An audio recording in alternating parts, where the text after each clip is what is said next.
here. I'm on my second workout of the day. Did a run this morning on the trails. Decided to do a second workout, but it's 100 degrees out here in Georgia, so I had to wait till a little later in the evening to do it. Kim and Ash are, I got bugs in my face. They're back there at that awning, the bench, trying to stay in the shade. I'm out here grinding, but it's a cool down now. Shout out to anybody watching this live stream after hours, not watching it live. I appreciate you guys watching the content after hours. Just a heads up, I made a video free today that I normally don't, and that is my deep dive on Texas A&M. I, broke down the whole roster, talked about everybody, and gave my prediction on their win total. So if you're interested on what a deep dive on a team looks like, go watch that video. It's free. It's here on YouTube under the video tab.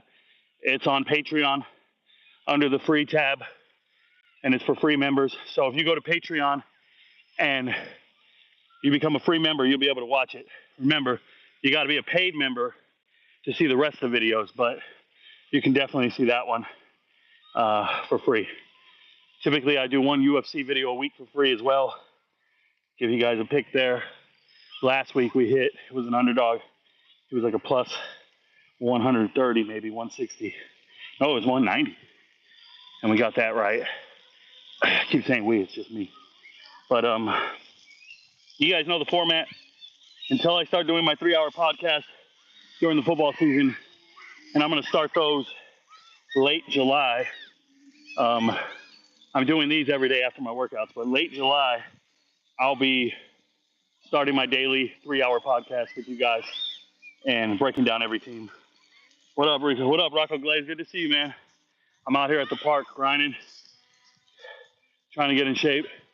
Only the people who don't want to make excuses are out here. Second workout of the day, doing 2-a-days in the summer. That's just what I'm used to. 21 years in the Army, we worked out every morning, and then we worked out every night if you wanted to be somebody. So I'm used to it. I took about 2 years off from this regimen, getting my platform up and going. And now I feel like I'm in a position where I can step away from the desk a little bit, get my workouts in every day, and not really stress it. So that's why you guys see more of these post-workout live streams. Let's see what Mike Schmidt has to say. Mike Schmidt says, interesting segment on the herd today. Colin Cowherd finally admits Rico Knows is the best mind in college football.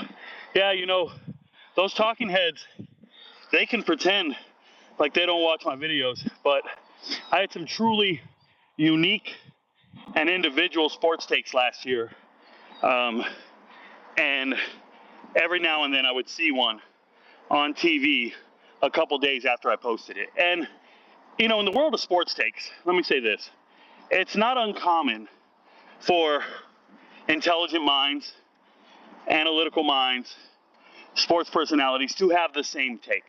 That's not uncommon. Let's just say I think Georgia's going to win the national title. Well, I'm sure someone else will chime in with the same assessment, and now we have something in common, right? So having a sports take in common with somebody else is pretty common in the world of sports because there's only so many things to talk about now. That's why I go out of my way to give like a sports take that's kind of obscure, maybe a group of 5 sports take, because they can never do that. They don't know the group of 5 teams. All the guys who do the announcing in the games, they don't know the group of 5 teams at all. They learn them that week and pretend to know them. They don't know the players. They haven't studied those depth charts, transfer portal, nothing. They got somebody in their ear, somebody like me, telling them all the information. Now, those individuals probably make 70, 80, 90,000, up to maybe 120,000, and that's their life, right? They travel and give information in the ear to the talking personality on the TV. If you ever watch a live stream with me and the MVPs during the season, I don't have anybody like that. I don't even Google. I just talk, and I just know. And that's the difference between me and all those other guys. Now, back to the identical sports takes. When I hear somebody have a sports take equivalent to mine, or identical, I can say something like Memphis is going to be the Group of 5 representative in the playoffs. When I'm declarations like that, what you will notice is that if anybody else makes that same sports take, it will never be before I made the take. That's what makes me great. Is we might all have the same take. We might even have equivalent takes, but I'm first. Who was that Acho dude on TV during the halftime of a game? I heard him giving my sports take, and I don't know if he watched the channel or if one of his assistants or one of the producers on the show watched the channel and told him. But literally 2 days after I said something really unique, he came out and said it. So that's why last season, in the first week, I identified certain quarterbacks I thought were going to be breakout quarterbacks, freshman quarterbacks. And the two I mentioned were Braden Fowler-Nicolosi, who eventually became the starter at Colorado State. Well, I mentioned 5, but 2 that really stick out to me.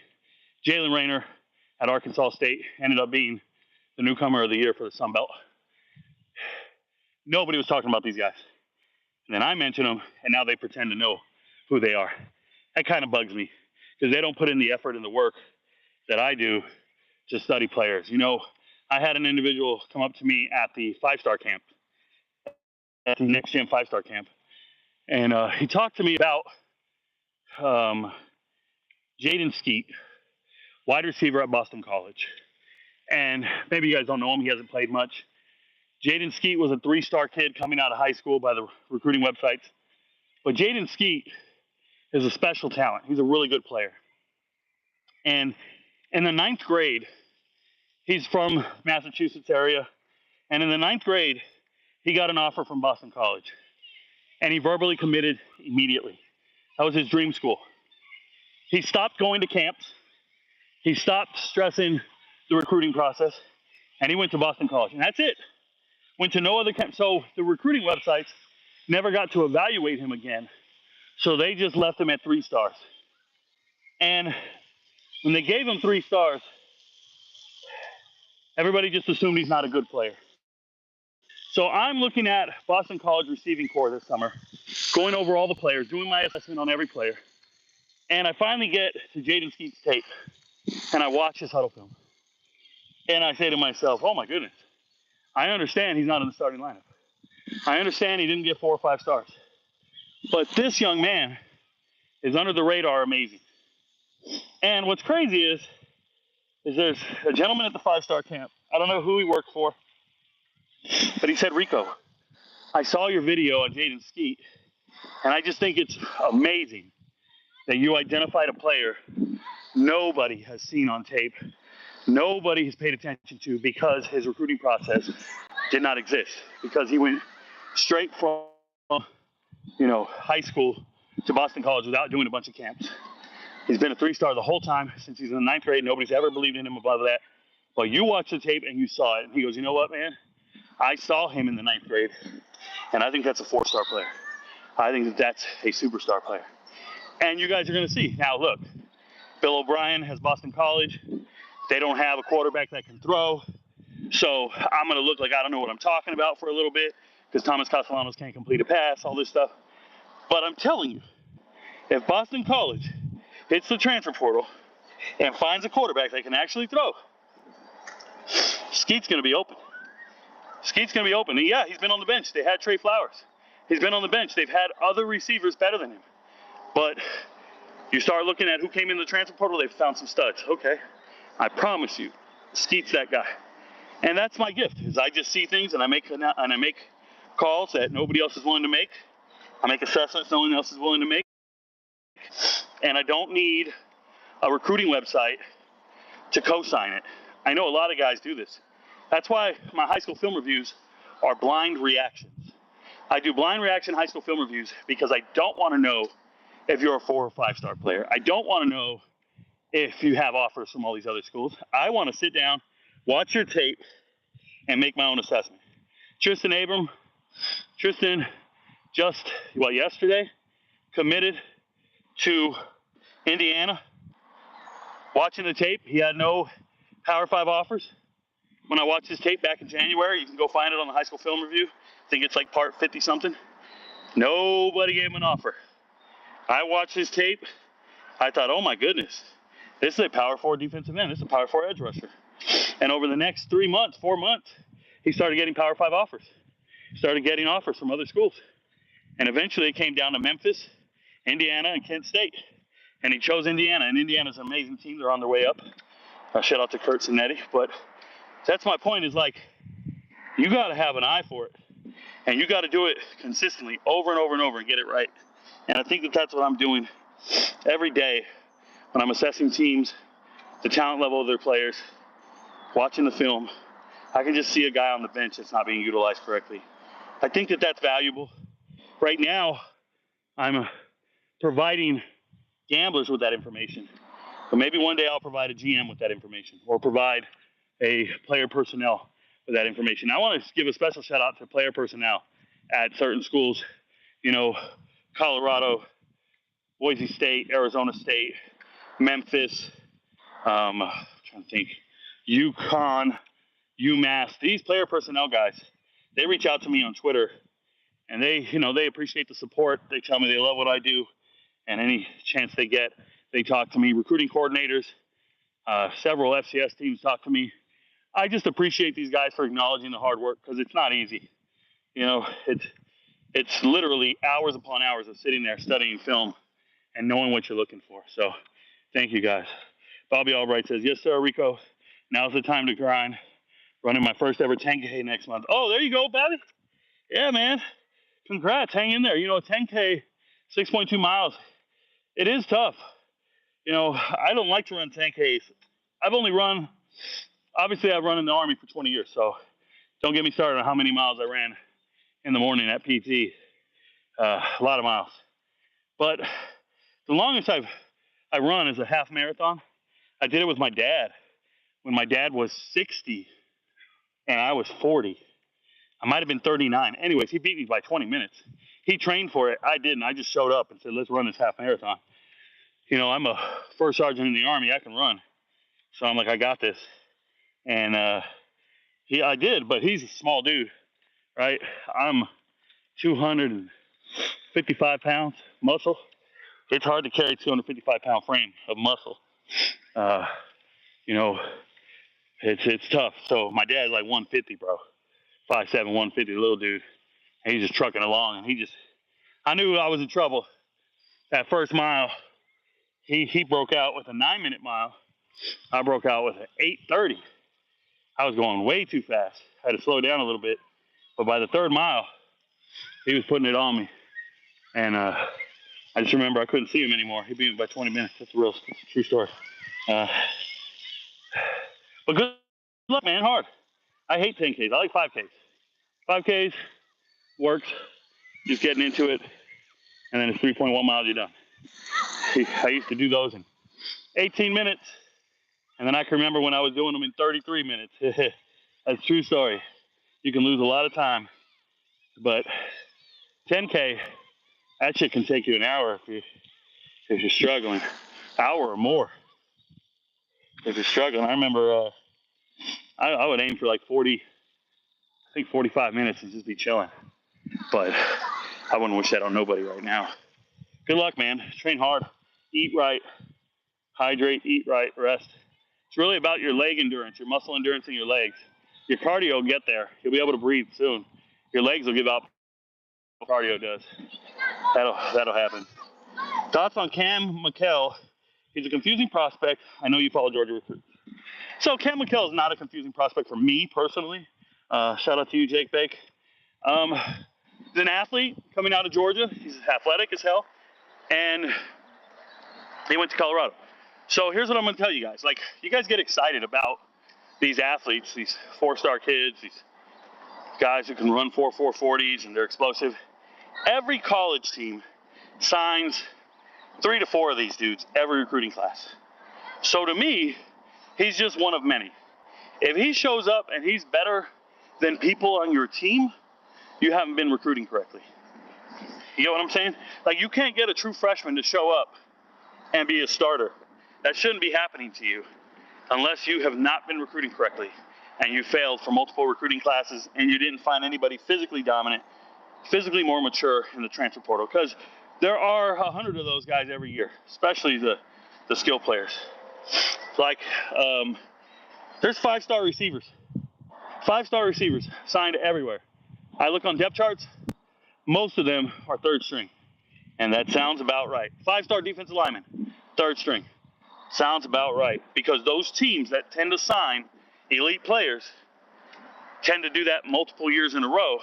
That elite player coming in is not better than what you have on the team. So at least he shouldn't be. If you're developing your talent, if you're retaining your talent, and you're good to go. So, yeah, I'm not, like a guy like that, I don't expect to see him but get maybe 10 tackles all season or 10 touches with the ball, whatever. Like, he should not be on the field. Those players should not be making the too deep at all. You're doing something wrong in your recruiting. It's a true freshman and you're too deep like that. Unless, they're an all-time great. Unless they're Adrian Peterson or something. I really don't see freshmen year in and year out. The vast majority of freshmen should not be on the field. It's not an old school way of thinking. It's a realistic thing. And I do a lot of assessment of rosters. Like, that's my job, right? So I study players and their impact. And I'll be really hard-pressed to identify a true freshman having any type of impact on the win-loss record. Even those moronic teams that decided to start a true freshman quarterback, like a 5-star true freshman quarterback. Nope, it's not good. I know Nebraska's doing it. That's just because they failed and missed in their recruiting process.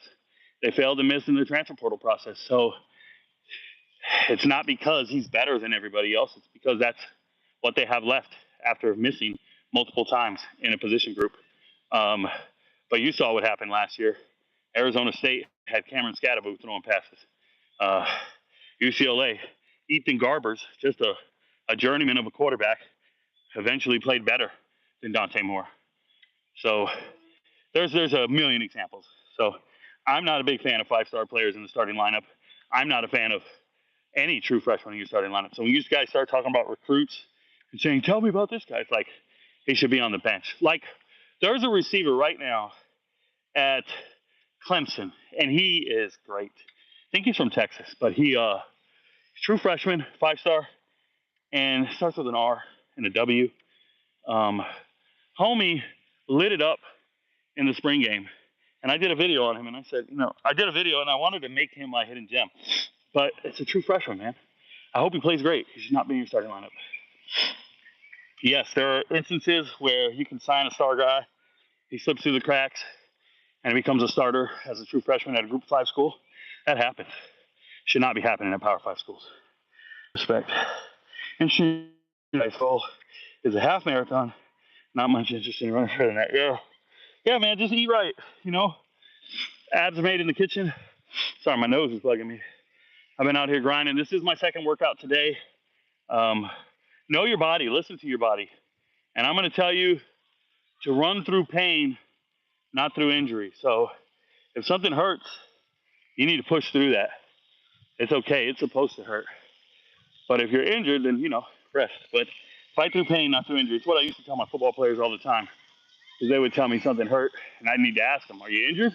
Or is it just painful? Because if you get shin splints while you're running, and you stop running to rest, because you don't want the shin splints to get worse, which isn't really a thing. Like, people will rest so they don't get shin splints. And what they don't understand is they rest and they gain 5-10 pounds while they're resting. They don't eat right. They stop being active, and it gets worse. And then you try to run again, and you start this cycle of negativity. Same thing with knee pain, foot pain. All you got to do, you're either built for it or you're not. You're either going to get through it or you're not. So you got shin splints, run through them joints. You got plantar fasciitis, run through that shit. Just keep going. Your foot goes numb, keep going.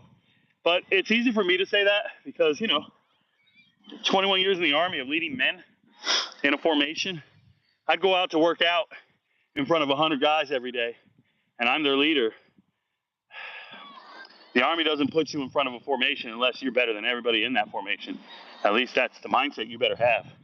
So I can remember just being out there and just saying, nobody's beating me today. And them kids will come out like a bat out of hell. Them 18 to 24-year-olds bad. You just got to be better. You just got to be tougher mentally, right? And you just got to keep grinding. So it's a different mindset, bro. I wish you well. Fight through that shit. Don't quit. Keep grinding. But train. You know, if you're trying to get ready for a 5K, 10K, half marathon, whatever, it's the same rule I tell every one of these high school kids. It's you either get better or you get worse. You never stay the same. Every single day, you either get better or you get worse. So when you're thinking about your cardiovascular fitness and running, what did you do today? Did you get better or did you get worse? You have to approach every single day like that. So did you do anything today to improve your cardiovascular fitness, or did it get worse? Because if you stayed still and you rested, you got worse. And I know that's crazy, but at one point in my life, I was putting in 35 miles. It was 5 miles a day for 7 days a week. So I was putting in 35 miles a week. You know, distance runners can go up to like 50, something crazy. Ultra marathon runners and all that shit. So I kept it at 35 a week.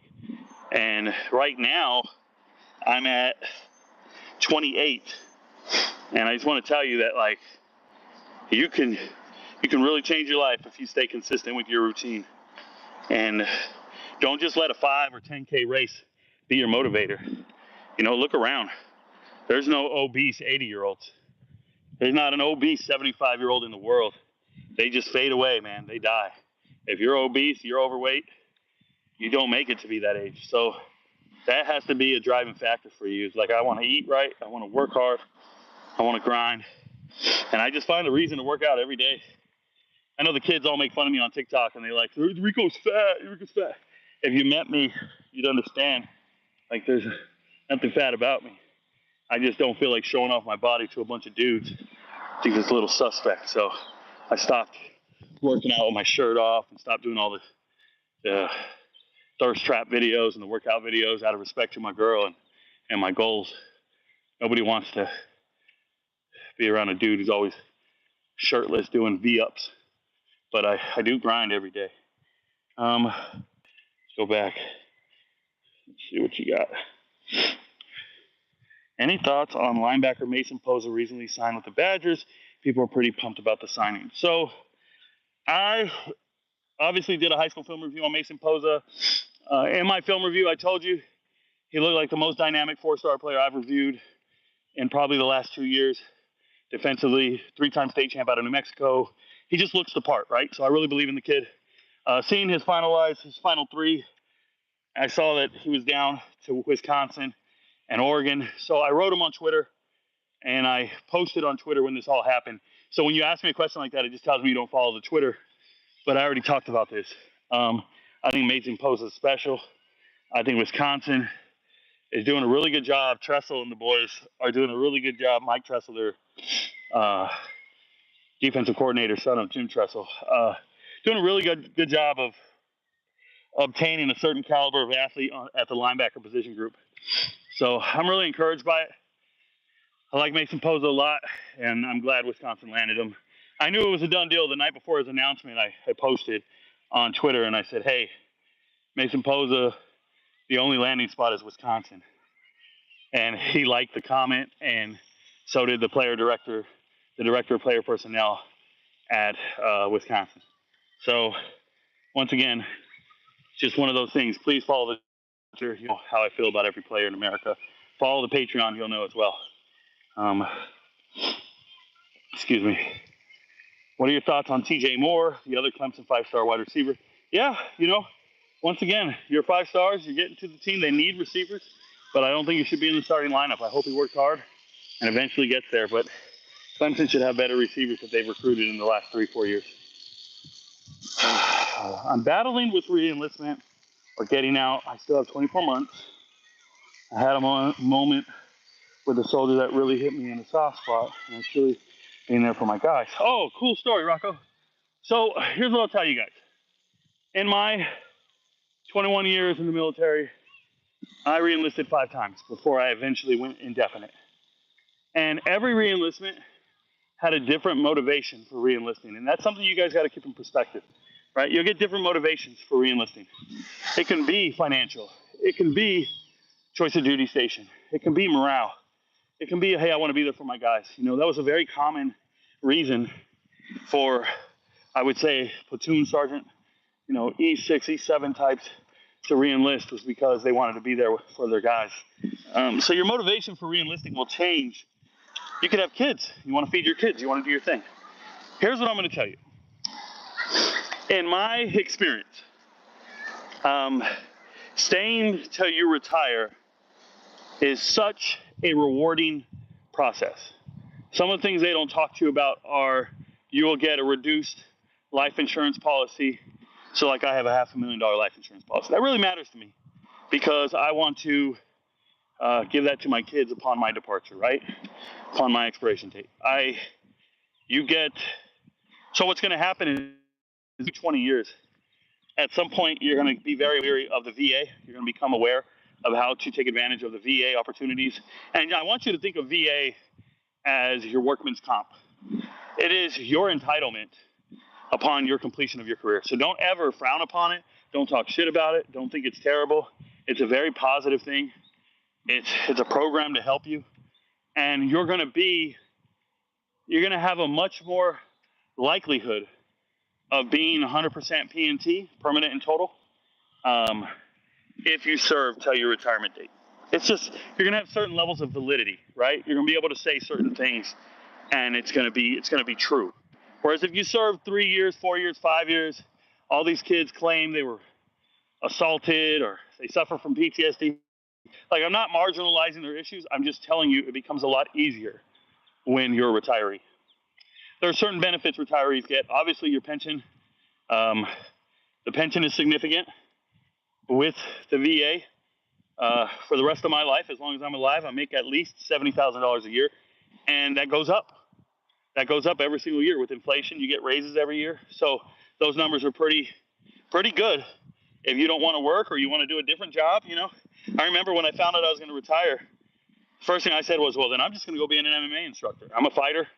I'm really good at martial arts. I'm really good at training and certifying black belts. I'm going to do this. And got a job as an MMA instructor. And it only paid $50,000 a year. And you'll find a lot of people doing MMA as a hobby, or they're paying to do it. And in the inverse, I was getting paid to teach classes and do it. The only reason I didn't keep doing it is this is very physically demanding. I was on a mat 10 hours a day because I was teaching class after class after class. And I really just didn't want to be there anymore after a month. Although I thought I loved it, I was just tired. And then this came along, and obviously social media and content creation is very lucrative for me. So, you know, it's different for everybody. But think about that. I was really making $120,000 because of my retirement and my VA. So I think there's some financial benefits there to stick around. There's obviously, you get a full honors funeral, shit like that. But also when you're 100% P&T, you don't have to get reevaluated. You don't have to, once it's declared, it's declared, bro. It's declared, it's declared. You don't have to redo anything. You don't have to get reevaluated in any way. It's permanent as long as you don't appeal it, and you can't. They don't let you to, but don't add anything to your records. Just leave it. You'll be fine. I just think there's a lot of benefits involved. You also get a homestead exemption for your taxes on your house. You're eligible for VA loans at all times. There's just a lot of good things, man. I think it's so worth it. It's such a stress relief for me. And then you can go chase that lucrative dream. And if it doesn't work out, well, you have the luxury to just walk away from it and pick a different job, right? Let's say you don't like your boss. You can just go do something else with your life. And a lot of people don't understand that. And that, like, I haven't set an alarm clock in 2 years. It's the freedom is invaluable. So I don't know, man. Find your motivation for reenlistment. Do you? Everybody's journey is different. Obviously, I was always in a leadership billet. I became a platoon sergeant, staff sergeant within 4 years, and I was always in charge. So I have a different perspective from other people. I was never in the barracks. I was never getting shit on in my career. I was never hindered from progression. I was never miserable and didn't want to talk to my boss. It wasn't until about 19 years in when I finally went to work and said, okay, I'm not going to work for this colonel anymore. I vividly remember saying that and telling him, hey man, I don't respect you. I'm not working for you anymore. He's my senior leader. And in the Army, that's a death sentence to your career, but I already knew I could retire, so it didn't matter. So I said what I said, told him as long as he's in charge, I won't be coming to work anymore. He can reach me at home. And forcing me to come to work for him was I thought it was a conflict of interest in a toxic work environment. So I refused to go to work for 2 years while I was retiring. I started going to counseling, started getting my mind right, started getting my life in order, and I refused to go to work for that guy. And sometimes you'll reach your culmination point, and you'll know it. You'll be like, all right, I'm not doing this anymore. And the Army gave me time to cool off. They were like, hey, Rico, don't do this. You know, they gave me orders to go to different places. They told me go to the Sergeant's Major Academy. I was number 5 on the OML. Hey, you got this class coming up? I'm like, nah, I'll sign a deck statement. I don't want to do this for the next 4 years because I knew if I stayed in for the next 4 years, which is the SRR you had to do, the service remaining requirement, I knew that would put me to 23 years, and I knew that would kill me. Mentally, emotionally, I was dealing with depression and anxiety. And sometimes, you know, you got to go through that shit. But I want to say this to you guys. Like, as many people think, like, the Army messes you up or whatever, I'm cool. Say what you want. Ruin me mentally. Like, you do you, man. Just give me that check. Just give me that check. That check makes me feel good every single day. Like, every month on the 1st, like clockwork, all my bills are paid, and that money hits. And I don't ever have to think about it. I don't have to lift a thing. It's there. And I want you guys to drive around and just look at all the cars with disabled veteran plates. You'll see DV plates on some of the best looking cars around. Now, I'm not one to buy a car like that, but I need you to understand that those people, hopefully they're making smart decisions, but the stress-free life I'm living is because I stuck it out and I stuck with it. So, yeah, I could have got out, but I wouldn't be doing this. I wouldn't be doing content creation if I got out earlier. I would have been a contractor, working at the NSA. I would be a cyber expert, military intelligence, something, right? I have a top secret security clearance, all that stuff, but I would be working every day, 9 to 5, answering to somebody. And right now, my life is so great. I went running this morning at the river with my girl, right? I went with my significant other. We went for a run this morning. I got home, took a shower, ate breakfast, took a nap, recorded one videos today, decided to watch some TV with her, and then I went for another run. Like, I could just do what I want to do every day. It's a beautiful feeling. If I want to binge watch something, I can do that. And I don't think if I got out of the Army, I'd be able to do that. So sorry for the long tangent. It is what it is. And yes, I have my degree. I have every certification in the world. I could go get hired and do all kinds of cyber shit. Don't care. Don't want to do it.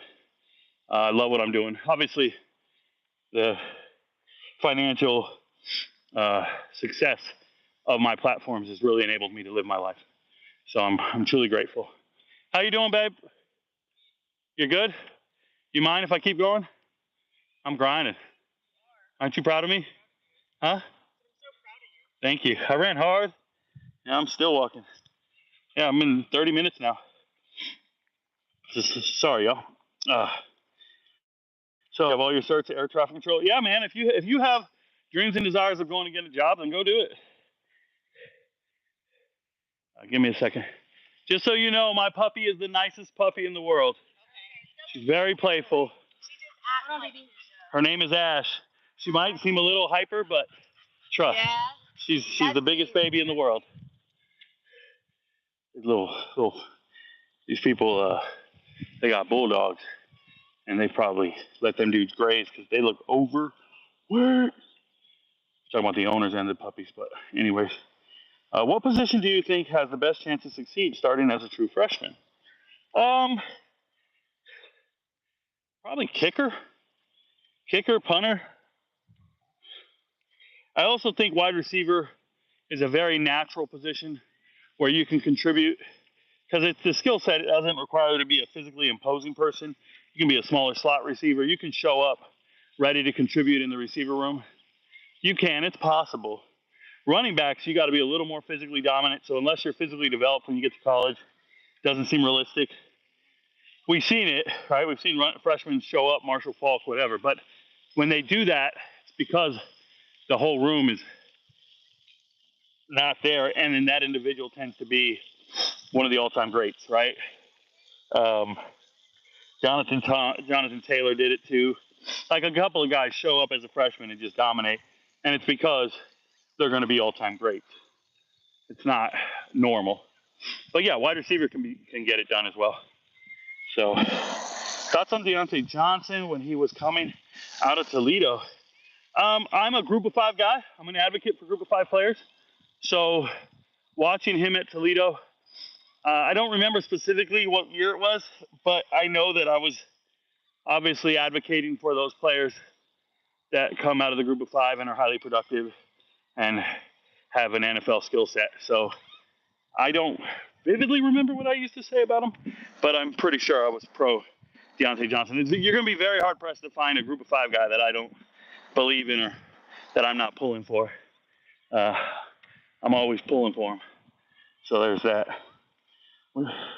Sorry. How's UFC 303 looking? So, UFC 303, it's this weekend. Obviously, I have to give my predictions on the fights to the MVPs. I do that all the time. Every week, if you guys didn't know, if you're an MVP on Patreon, you can join the Patreon, connect the Patreon to the Discord server, and you can watch the fights with us. I'm just saying. I don't know a single MVP paying for the pay-per-view. I'm just saying. So, that being said, if you show up to the Discord server, you won't be able to watch it. You got to be an MVP. Got to connect your Patreon to the Discord or the YouTube if you join the channel as an MVP. And you can watch the fights with us. I will provide the commentary. I will tell you what's happening. I will explain to you the fights. But more importantly, I give you predictions. So, how's 303 looking? I have not looked at the matchups at all. I actually don't even know who's fighting at 303. I need you guys to understand something. I live one day at a time. And I don't waste any energy looking like what's going to happen this weekend or anything like that. I take it one day at a time. So, like today, I woke up, I have my agenda, what team I'm looking at, what analysis I'm doing, what videos I want to make. Tomorrow, I have it. So then Thursday is my first day of doing UFC fights. So Thursday, I will sit down and finally look at the matchups and then start doing my analysis. Now, what you need to understand is I know every fighter. I know their careers, but I literally don't know who's fighting on a card until that Thursday. I don't look ahead. If you waste energy and look ahead, what you can find yourself doing is studying fights and matchups that don't take place because of missed weight, because of injuries. It gets canceled. They swap out opponents. So I have saved so much of my mental resources. And it's just the way I have to operate because I have to be so fine-tuned and so intact of what I'm doing. I don't look ahead ever on anything. And that includes the college football season. So, like, I'll look at the matchups, and people will ask me on, like, a Monday, hey, who do you got on Friday or Saturday? And I have no idea who's even playing on Friday or Saturday because I have not looked ahead to that particular week's games. I never do. I just take it one bite at a time, one day at a time. So during the college football season, I'll be breaking down the ACC on Mondays, the Big Ten on Tuesdays, the Big 12 on Wednesdays, and the SEC on Thursdays. When I do that, I do not look at any of those other conferences on another day. You okay, baby? I do not look at those other conferences. It's just not how I get down. So I focus on one conference, all the matchups, that specific day, and I don't ever look ahead. It makes it difficult when people ask me questions ahead of time or try to make a prediction. But for me to be detail-oriented and stay organized, I have to take it one day at a time like that. So that happens. Remember, weekdays, I also have to assess the games that are taking place that day because there's always a weekday game going on, like Wednesday through Friday, and sometimes on Tuesday. So I'm busy with that as well, weekday games. Yeah, it's a daunting task, and now I'm going to try to incorporate UFC videos during the season and do live streams of UFC because I can't stop doing UFC videos. I'm batting like over 80% on my locks. We're doing great on the parlays. We're just doing great on the card. And I have about 400 MVPs that are here for UFC. So I'll have, during the football season, I'll have 1,500 football guys and another 400 UFC guys. And what's important about the UFC guys is they're year round. They stick around all year. Whereas the football guys will stop in January and they'll stop being an MVP. I'll see somebody sign up and then they'll quit in January. The UFC guys are here year round. So I have to cater to my UFC audience as well. It's hard work for one person to do, let me say that. But I feel good about it. Yep, truth. Once I found out how unhealthy most of the food in this country is, what originally motivated me to make the change. Yeah, man. I mean, if you study food, I got a cousin. He's a dietitian, like a professional dietitian, and he's just lecturing me all the time about processed food and stuff, right? So what I'll tell you guys is, if you're not going to eat right, you got to just work harder than you eat. Like, you just got to work harder than you eat. You'll find people. You'll see people who are in phenomenal shape, but that's just genetics. They're not. It's not real. It's just genetics. Like, I hit the genetic lottery, right? In my family, people aren't as tall as I am. People aren't as muscular as I am. People aren't as athletic as I am. I hit the genetic lottery. That's cool. But that doesn't happen for everybody. That's why I don't like Shaun T's hip-hop abs. I don't think Shaun T did his ab routine to get his abs. I think he was born with those abs, much like I was born with a lot of what I have, and it just naturally comes to me. Like, I can just start working out and be better than others. You can do the same. You'll find those people who just like, oh, I just start working out and I'm just in shape. I'm just strong. I'm just good. That's not what most of society is, right? Most society is pretty average people, and they need to work harder to get their results. So I don't like getting physical fitness advice from a physical trainer who just came out of the womb with a six-pack. Like, I don't like that guy. He didn't have to earn it. He's just in shape because genetically he's supposed to be in shape. But when you meet somebody and they're physical fitness and they cut down 75 pounds and they know what it takes to maintain it, like, they're the people you need to talk to. And so I talked to my cousin, and once we started talking about how abs are made in the kitchen, yeah, we really started watching what we eat. Now, I don't watch what I eat at all. I want to tell you guys, I take the other advice, which is I'm genetically great and I work out like crazy. That's it. It's very reckless. It's hard. It's a hard life to live. But I can tell you guys, one of the advantages I have is I do not consume alcohol. I don't drink alcohol. I don't have any in the house. Never have, never will. I'll do like a fruity drink if I'm out socially on vacation or something like that. But there is no desire in my life to put poison in my body. Don't mess with alcohol. Don't mess with any type of cigarettes or drugs. I've never done a drug in my life. I've never smoked weed. I've never been curious. I just have high standards for what I want to do with my body and how I want to do it. So I think it's never too late. But I can tell you, I had an uncle. Past tense. I had an uncle. I think he passed away. He was in his early 60s, mid 50s. Just always drinking, man. Always drinking and never worked out. And, Mexican people, we eat chorizo, carne asada, we eat enchiladas, tortillas. We are walking diabetic, dangers. And my father's a type 2 diabetic. I wish that on nobody, man. I don't want no insulin shots. I don't want that. So I'm active and I work hard. I wish you guys would all do the same. My father was one of the, Mama, you ready to go, baby? You can walk with me. My father was one of the guys that he used to do his insulin shot every day. And then once I got him on this routine of doing 5 miles a day, I remember his A1C went down like 2 points. He was in the 8s. He went back to the doctor. He was in the 6s. The doctor said, "What are you doing?" He said, "I'm just working out. My son has me running 5 miles a day." And my father's been doing that ever since. I think he got off of all the pills and everything. So I'm battling, health. I want to be great. So please work hard. One of my favorite running backs is Donnell Pumphrey. He was fun to watch. Yeah. I wrote about him today on Twitter. Donnell Pumphrey, the all-time leading rusher in FBS history at San Diego State. People don't give him any credit. 2,113 yards his senior year. He's phenomenal. He's sure he didn't make it in the NFL. He's now a coach. But that is the all-time leading rusher in FBS history. He needs his respect. People need to give it to him. They give respect to Penny out of San Diego State, but they don't give it to Donnell Pumphrey, who was really good. I'm wrapping up my workout now, guys. I'm done with my cool down. So, sorry, I'm going to end the show here soon. Have you seen some takes saying there should be a Group of 5 playoff separate? If so, how would you feel about it? I think it's dumb. I think it's terrible.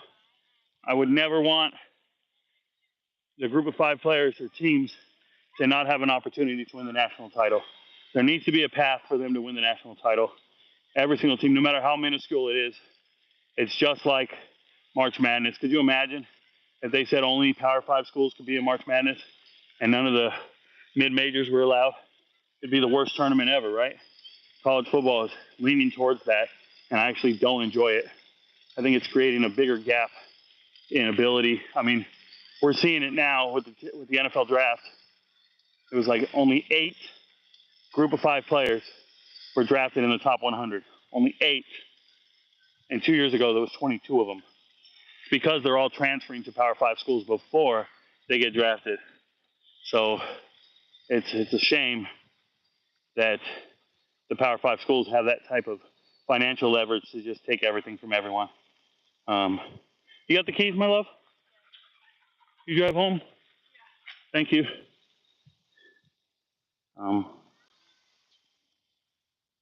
Thoughts on Nirvana? Your stream cut out last time. I don't think I talked about Nirvana. Nirvana? I don't know shit about Nirvana, bro. You talking about the band in the 90s, Nirvana, Kurt Cobain? Courtney Love? I've never liked Nirvana. That's true. I can get pretty toned in a couple of weeks while eating craft. Yeah. Guys, I'm done with the workout. I gotta rest. My second workout of the day. I'm pretty beat. I'm gonna let you guys go. I appreciate you guys for hanging out with me.